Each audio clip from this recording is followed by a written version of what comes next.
Hello. Perfect timing. Nailed. Starting again. Okay. All right. We're back. Yeah. You gotta get closer to the microphone. I'm gonna have just like to. always. Yeah. I didn't tell anyone this for a while. Okay. But that book I've mentioned, working on, Yeah. in relation to all this, I had deleted half of it. I'm sorry So, to laugh. I yeah. don't think it's funny. I think it's tragic. I didn't think you were gonna say it. I wasn't super interested in dealing with any of this for a little bit. Yeah. I noticed. I was like, that's weird. Sam just doesn't really care about. Sam couldn't handle the loss. Yeah. Like, yeah. All conspiracy hurts right now. I don't want to talk. But we're back. Covered I'm up really history. interested. So here we go. Welcome. There's a case I didn't care about that much ever. Yeah. And I don't know how you felt about it. It didn't suck me in. No. Not until Maury Terry. It was the Son of Sam killing. I'd seen the movie Summer of Sam, a Spike Lee joint. It's a good movie. It's a weird. really good movie. Yeah. You should watch it. It's not right in terms of the Son of Sam stuff. No. But it's still worth watching. it's still a very good movie, and it does do a good job, I think, of depicting the anxieties of New York I was during gonna say, that period of time. He captures that well. Yeah. Just that period of paranoia And just fear. murder. Yeah. This is when it was called Fear City. Okay. Have you seen that graphic? No. Okay, there was a pamphlet that said "Welcome to Fear City," and it's like a picture of like a skeleton, like a reaper head. Okay. And it was a real thing that was handed out. And it was like rules to survive in New York at this time. It was like don't go above 42nd Street. Just stay Don't- out of certain areas. Don't stay out after 7 p.m. Don't all that kind of stuff. Yeah. And I think it's important in the beginning of this to discuss what New York had become Sure. by 1976. Yeah. Is that where we're at? 1976. Yeah. Okay. It was bad. New York had become bad. I've heard stories. I wasn't around yet, but I've heard it was real bad. Like it went from Breakfast at Tiffany's, New York, to Taxi Driver, New York. So watch those two movies, That's a good. and you're like, I know where we are. One of these days, the rain's gonna come. Yeah. Wash all. Oh, scum. At one point he says skunk pussy, which is an interesting phrase. Interesting phrase. But anyway, so New York by 1976 had in many ways become a cesspool. Now, aesthetically, it looked great. It really did. It was a good era for Looking at it. For looking at it from a distance. For filming it. Right. There's also, there's some books that you can read that kind of fill in some of these blanks. One of them is City of Night by John Ricci. He's like a street hustler, and it goes New York and L.A., but it really kind of shows how far New York had fallen. Okay. It's a bummer, There's also like, you can watch like movies like Night of the Juggler, which was 1980 with James Brolin. All right. But it's all shot on location, and like it just looks like it's a burnt out wasteland. Yeah. And it's like that's the city. It's a lot of rubble. So by the time we get to 1976, the mayor is Abraham Beame. Okay. And New York is failing. It at one point does go bankrupt. I don't remember exactly when. Yeah, But I remember I think it's around here. They showed up to do business and nobody else showed up. Yeah. That's when the city was held hostage. Yeah. Yeah. So we have. This is the lead up to Reaganomics. Yeah, we have also. There is the beginning of a good punk scene going on, because Definitely. generally punk scenes are grown out of Shit. yeah. It's good fertilizer. So you have, places like CBGB with the Talking Heads, Television, Dead Boys, Yeah. Ramones, etc., all Yeah. coming out at this time, and it's a reaction to the way that the city has gone. It is no longer, the best example of America. No. What is now Times Square and an M&M store became. Here's a story what my dad told me. All right. About being in New York. I think it was 1978. He was in New York. He was in Times Square, and he went down into one one of the adult bookstores. He was like, I've never seen these. Yeah. You know? And there was a bunch of guys standing around the box, like pressed up against it.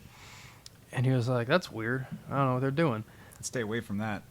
And, you know, you fill in the blanks of what that was, but that was just happening. That was just something your dad That was in Times Square. Poor Daryl. You know what I mean? Like, now there's a Disney store. Right. So watch Variety. That's 1980. It's a great example of what Times Square was. It takes place entirely in the porno theaters and shit. You can watch Cruising for a different example of another part of the city. Like, there's a bunch of great documented on-location evidence of what the city looked like. Now, it was essentially waiting to explode, and often did. Okay. Yeah. There was a variety of riots, including blackouts. The blackout happened in the middle of the summer of '77. Jesus. And there was a ton of rioting. It was also like the hottest summer on record. And it was in the middle of something else going on, which was the Son of Sam shootings. Yeah. Now, we're going to run through the order of events. Okay. As they are told by history. Okay. I wondered.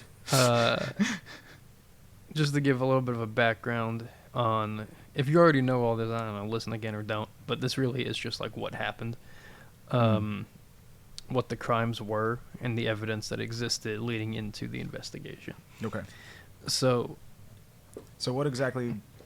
On July 29th, 1976, sometime a little bit before midnight, okay, Donna Loria, who was 18, and her friend Jody Valenti are shot in a car parked in Pelham Bay. Donna Loria ended up dead, and Jody Valenti survived. Right. And she provides the first police sketch of what the shooter looked like. Which will vary keep that in mind. Also keep Donna Loria in mind for later. And then we have October 23rd this is also 1976. Carl De Niro, who's 20, and Rosemary Keenan, who's 18.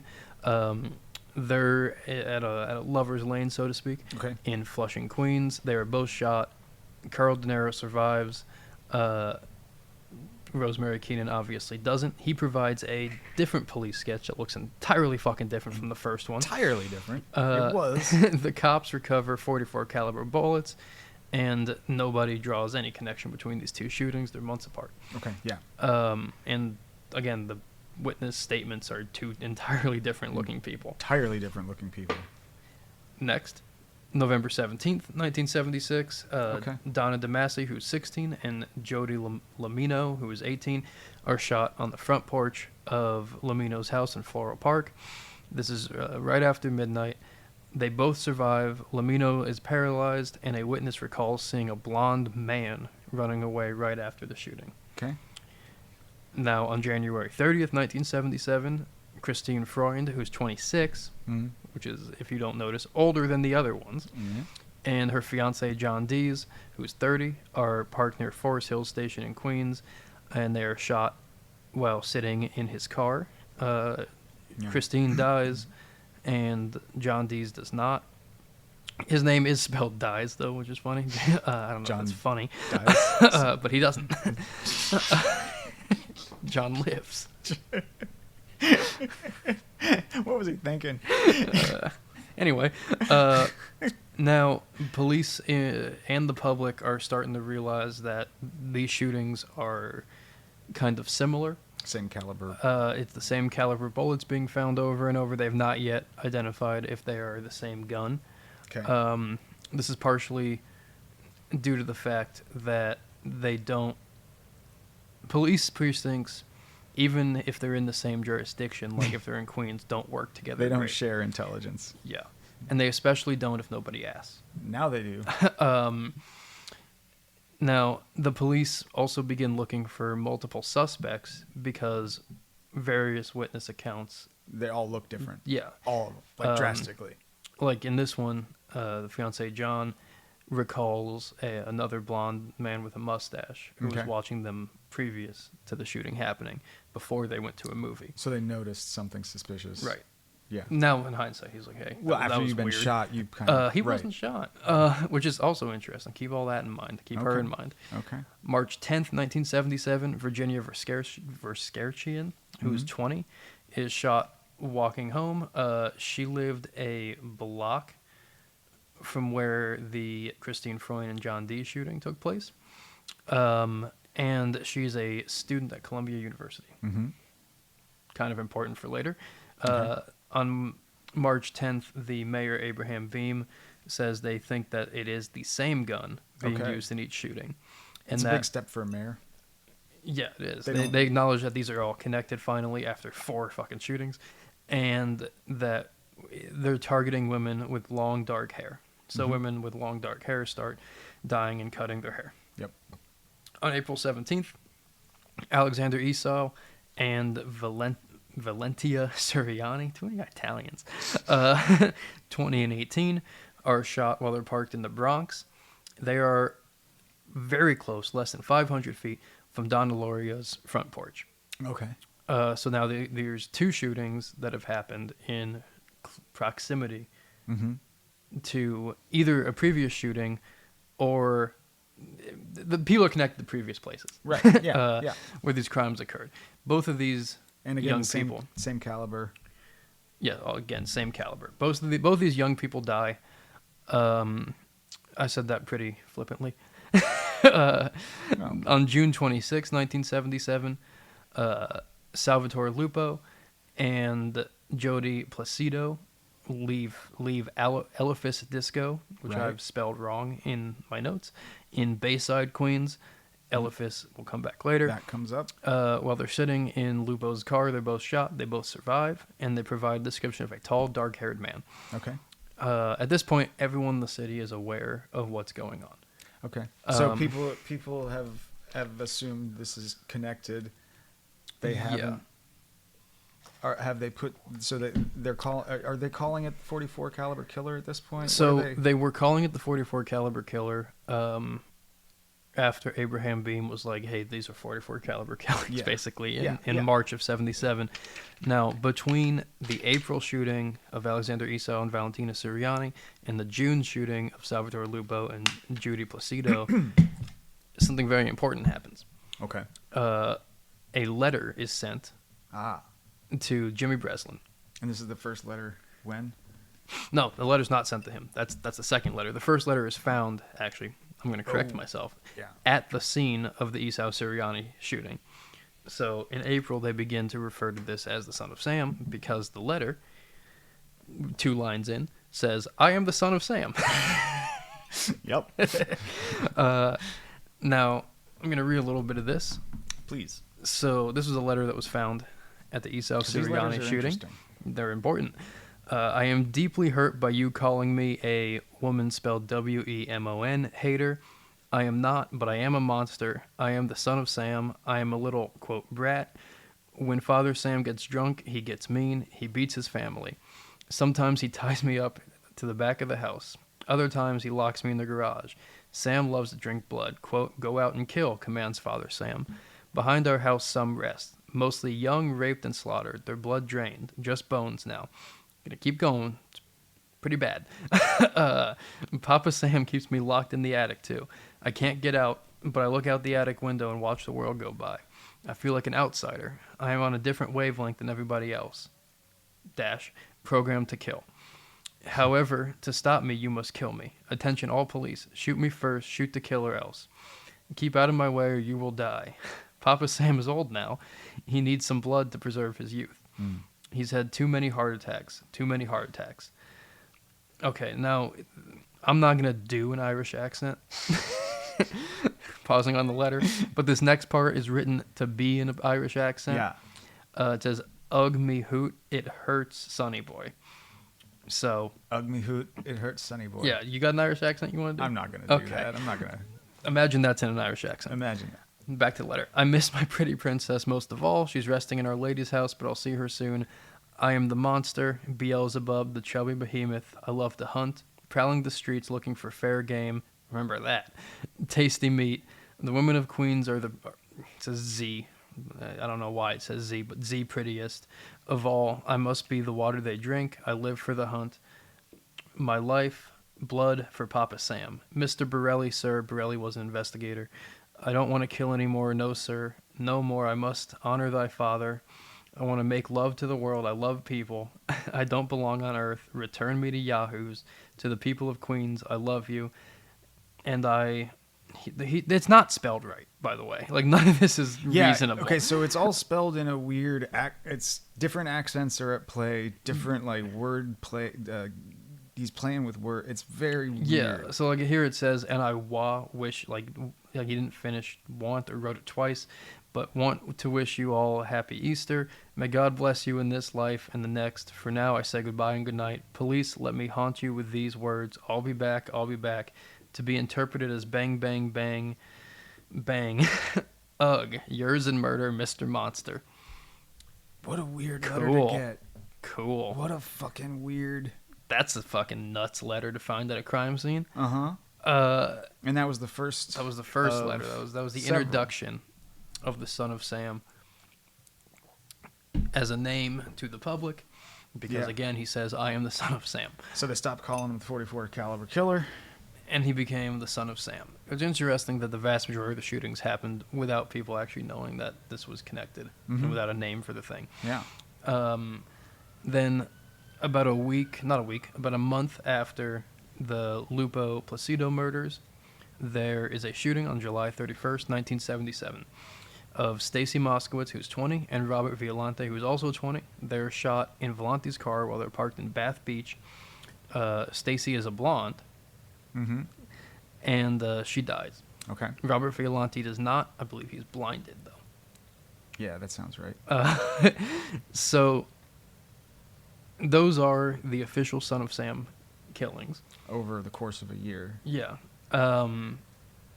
There's a couple that are more important than the others. Not to say that anyone's life is... but, like...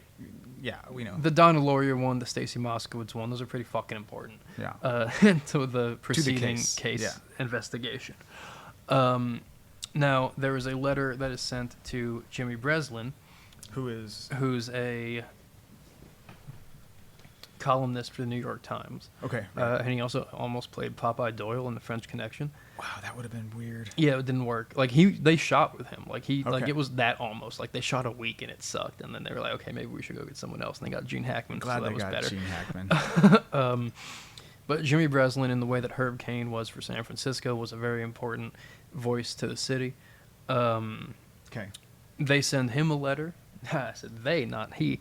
Yeah, that's true. A letter is sent to Jimmy Breslin. Accurate. I mean, on the back of the envelope, there are words: blood and family, darkness and death, absolute depravity. Signed 44. There's also a image drawn on the back of the envelope that we'll get to later. Now, I'm going to read the whole fucking thing again because it's all pretty important. This is the second letter. I'd say, yeah, definitely. So what, sorry, let's go over the dates again. This first letter was... The first letter was at the Esau Sirianni killing. Right, and it was just dropped. Yeah, next to the general. Yeah. Crime scene. The second letter, I want to get the exact date. I know it's summer. Okay. But I want to get this right, and I didn't fucking write it down. No. So... We'll fix it in post. We'll edit this out. We won't. No. Okay. I know the first letter was left April 17th. When was the second letter left? How many letters were there total? The 2. Just the 2, okay. Mm-hmm. I feel like these letters are just chock full of clues. They are chock full of clues. Yeah. And it's impossible. Someone's toying with somebody. To find when the fuck these letters were sent. The second letter, I've seen the first letter just consistently. I mean, it's not terribly important. No, it is to me. Like, we're stuck on this now. May 30th, very quickly after. Okay. Good to know. So, on May 30th, Jimmy Breslin has sent the following letter. Because also they know it'll be published. They published the first one in the New York Times, and they're certain that this one will be published. And so then this one they mailed. Yes. Okay. It says, Nope, that's the first one. Okay, here we go. Second letter. Hello from the gutters of NYC, which are filled with dog manure, vomit, sterile wine, urine, and blood. Hello from the sewers of NYC, which swallow up these delicacies when they are washed away by the sweeper trucks. Hello from the cracks in the sidewalks of NYC, and from the ants that dwell in these cracks and feed in the dried blood of the dead that has settled into the cracks. JB, Jeremy Breslin, I'm just dropping you a line to let you know that I appreciate your interest in those recent and horrendous .44 caliber killings. I also want to tell you that I read your column daily and I find it quite informative. Tell me, Jim, what will you have for July 29th? This was sent May 30th. Right. What will you have for July 29th? You can forget about me if you like, because I don't care for publicity.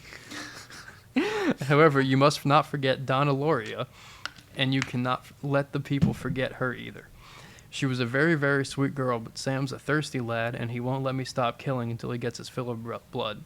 Mr. Breslin, sir, don't think that because you haven't heard from me for a while that I will sleep.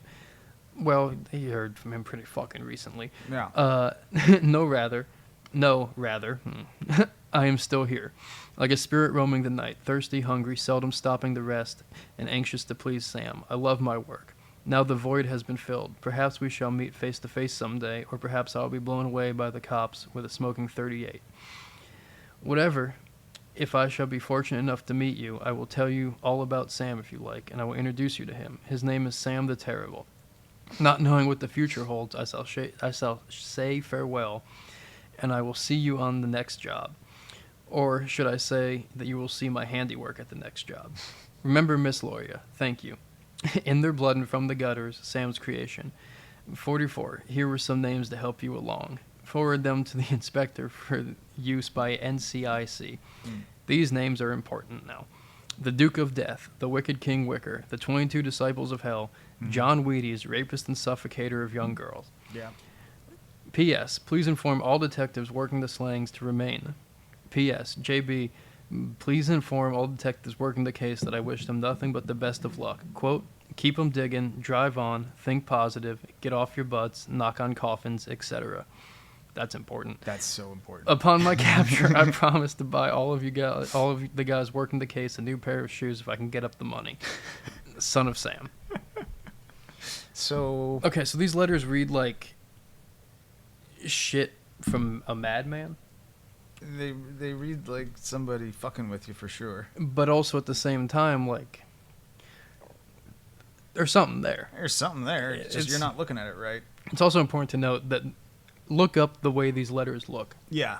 Like, look up the way they are written. He makes specific stylistic choices that are strange. And also look at the way the handwriting is. Because it is a specific style of writing that is often seen in a certain output of books, those of the comic variety, which will come into play later. Now, an important thing, too, is that a lot of serial killers, the Zodiac most famously, would like to taunt the police. Sure. The Zodiac, however, didn't write in English. He wrote in the fucking code speak of symbols. Yeah. That was purposefully very hard to figure out. He was, I think, genuinely trying to taunt the police and getting off on it. Yeah. Now, the Son of Sam writers, whoever they now they were writing for all the mistakes and bad spelling and odd phrasing. It's still relatively clear. You know, it does seem like something is trying to be said. Yeah. Not just like, hey, you can't get me. Anyway. Yeah, something. Yeah, there's definitely some message going on. At the end of towards the end of the summer, there's a couple things that are going on. One, a man named David Berkowitz is trying to get himself arrested. Just weird. He's sending threatening letters that have a very clear trail back to him. Very clear trail.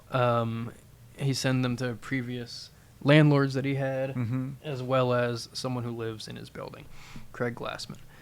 Now, he's trying to get himself arrested. At the same time, the police pick up on him in general because he got a parking ticket near a scene of a crime, near the Moskowitz Volante shooting. And that's key. So the police are like, hey, that guy was here, and the car fits a description of a car we've seen around these shootings.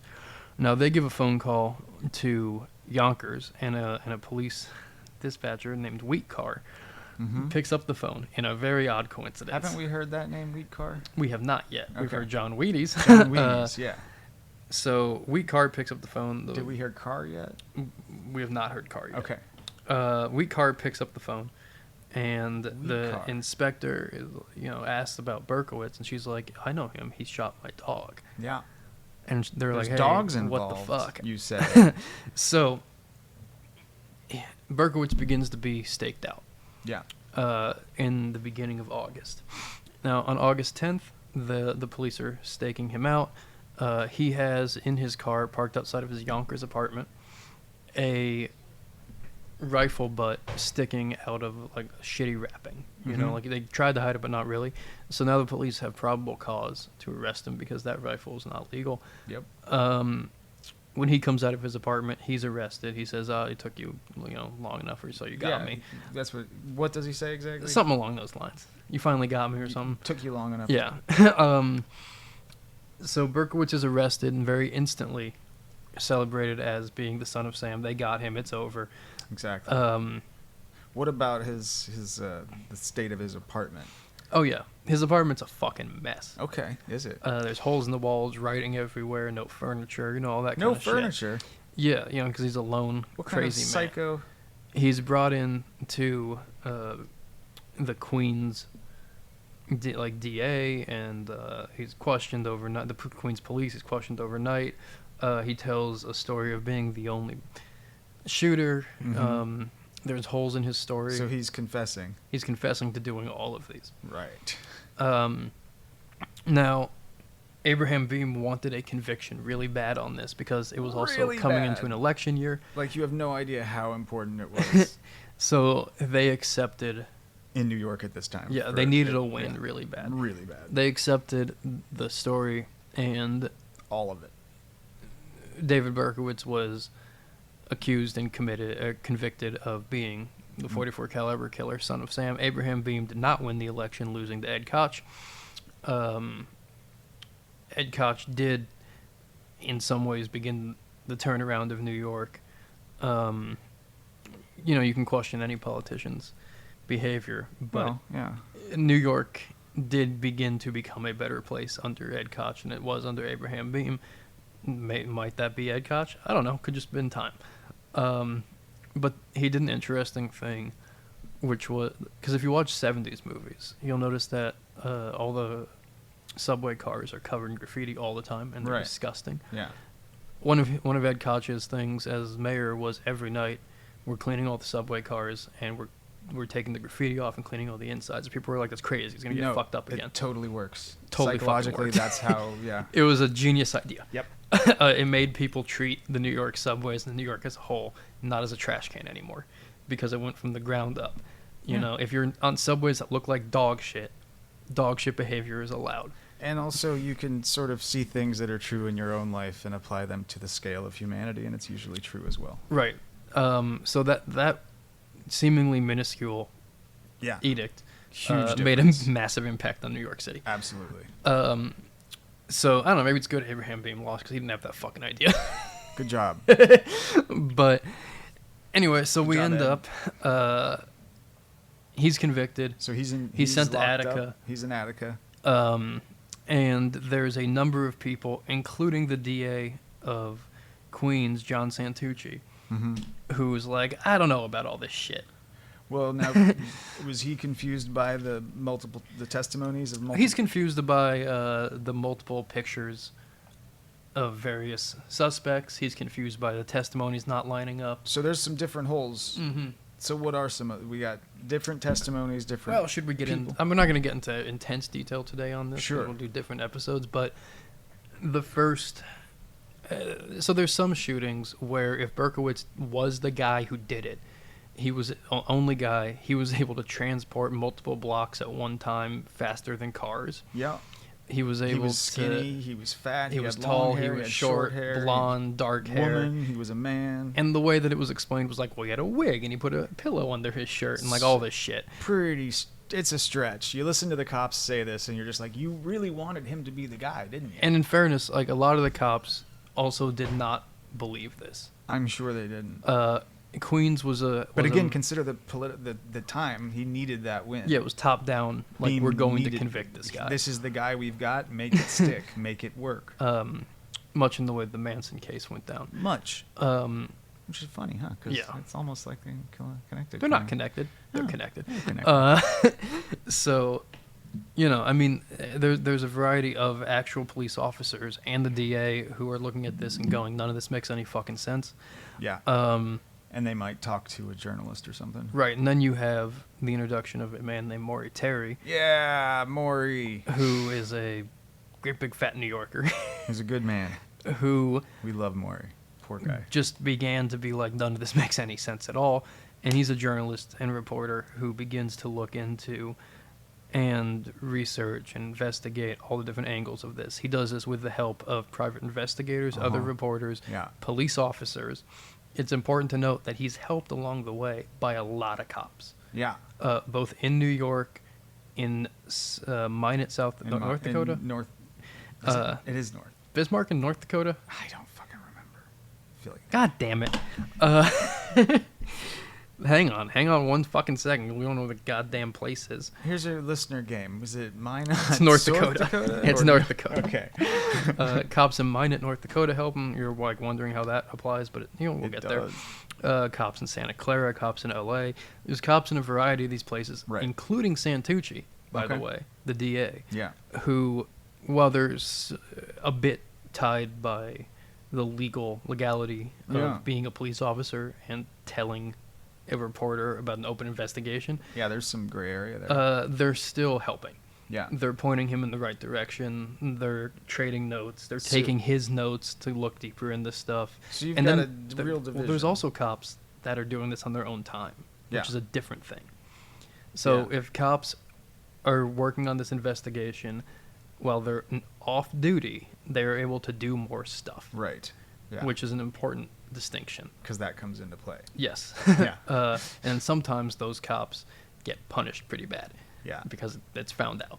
Well, because again, look at how important it was for there just to be one son of Sam and for it to be Berkowitz. And then you've got these other cops who probably wanted justice and the truth because they lived there and all this shit. And they're like cops who are like detectives, murder detectives, who are like, well, this doesn't match up. Exactly.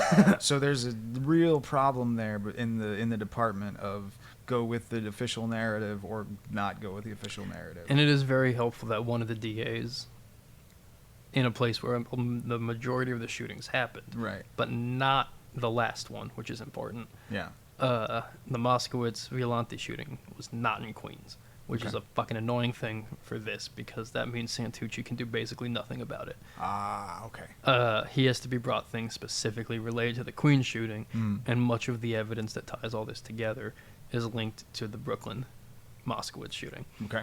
And again, legally, he has no jurisdiction to do anything about that. He can inform Brooklyn, but he can't make their decision. Sure, right. And Brooklyn is much less willing to open up to this being a not open and shut case. Well, why do you want to admit you were wrong, admit you got the wrong guy, admit it's cops hate that shit. It is lucky that Santucci was open to it. Yeah. I also want to clarify, looking at the difference between types of police officers. There's some room there. Yeah, patrol beat cops. No thanks. Detectives, like murder detectives and stuff. I'm generally much more positive about those type of cops than I am about the patrol cops. Because again, you have those people looking into this and being like, hey, there's still a bunch of bad shit going on and we gotta do something about this. Yeah. Even though they're being directed by their boss's boss, the mayor of New York, to leave this the fuck alone. You know, now I don't like all cops, but that's fine. murder cops are, you know, detectives kind of. I like the people who are doing some good. You don't get beat up for think they're on sleeping the- outside your own place by detectives. Right. That's a good point. You don't get beat up for sleeping on your porch. like the normal Covington cops do to me, or have done to me. On the porch that you have a right to sleep I on. live here, but all right. Sure. Send the murder cops so we can have a conversation. We'll go, hey, there's no murder. Hey, there's no murder. And actually, we're not even sure there's a crime. Right. Yeah, you put it like that. I stand behind the murder cops a little more than the. Yeah, they weren't the ones that. Yeah. You know, that's like when I grew up in D.C. You know, D.C. Metro Police. I'm like, you can go get fucked. Secret Service. I'm like, yeah, you're fine. You're not like pulling people over for not stopping enough at a stop sign. No. You're doing like actual stuff. I'm still mad at them for partially killing Kennedy, though. Well, you know, okay, Homeland Security. I don't know. Anyway, National Park Police. Yes. Although they did fuck with me one time. You know, I don't know. Anyway, so the official story that has gone down in history is that Berkowitz did Right. this, that those were the shootings. He did all of them. He's a crazy lone madman who was told by his neighbor, Sam Carr, neighbor building. Their buildings were backed up to each other. Sam Carr, an old man, had a dog. That dog was telling Berkowitz to kill people. So there was an old man's, yeah. And that dog Berkowitz thought was a 1,000-year-old demon. That's why he did it. That's Okay. It's Case closed. pretty abundantly clear that's not why he did it. But we're going to have to get into all of that on a different day because there's a lot of angles here. Now, the first thing, or the thing that I'll leave you with, is it's important to remember the differing descriptions of people, Yeah. especially the blonde guy, Donna Lauria, Christine Freund, and also the letters themselves leave clues. Lots of them, yeah. That actually pay off in this story. Yeah. Maury Terry is a hell of a bulldog. And the letters lead to the investigation in a lot of ways opening up. So, Turns out it's a lot more complicated, crazy of a case. yeah. Like, really. I think the next episode will be letters Also, into what they mean. I think that's a good idea. And if you come across the book Ultimate Evil by Don't Maury read it Terry, yet. Listen to us, then read it. Listen to us, then read it. Also, if you live somewhere and a bunch of dogs are being murdered and skinned, Specifically German Shepherds. specifically German Shepherds, that's Get out of probably not there. a good sign. The actual thing I'll leave you with is after the events of the late 60s in Los Angeles, a certain group called The Process took off, and they may have shown back up What? in and around New York City and Westchester County. And in 1974, they may have splintered, and Marianne Grimson and Robert went their separate ways. They did splinter. And, you know, the Process worshipped, as we've been over, 4 different gods. Yeah. Ask yourself the question, what would happen if a group that just worshipped Lucifer to bring around the end of the world went off on its own? Well, it seems like they'd probably want to stir up some chaos and murder. I don't know. Right? Here's a song. I don't know which one yet. I've got an idea. Good. We'll play that.